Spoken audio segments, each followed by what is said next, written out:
Dinhata railway station উত্তরবঙ্গের কোচবিহার জেলার একটি গুরুত্বপূর্ণ রেল সংযোগস্থল। ভারত বাংলাদেশ সীমান্তের অতি নিকটে অবস্থিত হওয়ায় এর গুরুত্ব শুধু যাতায়াতেই নয়, বরং কৌশলগত দিক থেকেও অনেক বেশি। দিনহাটা স্টেশনটি উত্তর পূর্ব সীমান্ত রেলওয়ে এএফআর জোনের আলিপুরদুয়ার রেলওয়ে বিভাগের অধীনে পড়ে। এটি মূলত নিউ জলপাইগুড়ি বামনহাট ব্রডগেজ লাইনের একটি অন্যতম প্রধান স্টেশন। এখানে বর্তমানে 2টি প্ল্যাটফর্ম রয়েছে। 1 নম্বর প্ল্যাটফর্মটি মূল ভবন সংলগ্ন এবং প্রধান ট্রেনগুলো এখানেই বেশি দাঁড়ায়। স্টেশনে মূলত 2টি প্রধান ট্র্যাক বা লাইন রয়েছে, যা ট্রেন চলাচলের জন্য ব্যবহৃত হয়।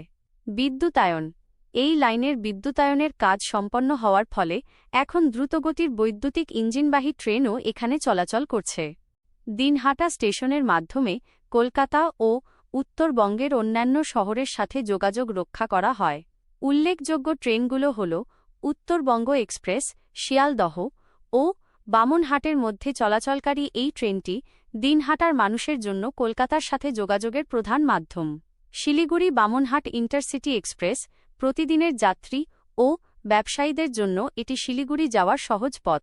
প্যাসেঞ্জার ও DEMU train Alipurduar, new Coochbehar এবং বামনহাটের মধ্যে নিয়মিত লোকাল ট্রেন চলাচল করে।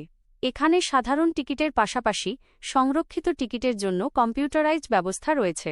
প্ল্যাটফর্মে যাত্রীদের জন্য পানীয় জলের কল এবং সাধারণ শৌচাগারের সুবিধা আছে।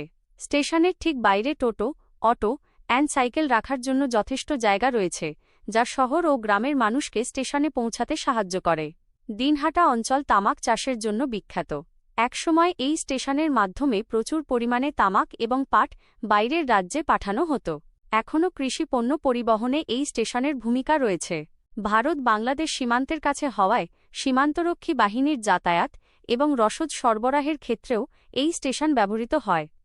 স্টেশন থেকে সামান্য দূরেই রয়েছে দিনহাটা কলেজ, মহকুমা হাসপাতাল এবং বিভিন্ন সরকারি প্রশাসনিক ভবন।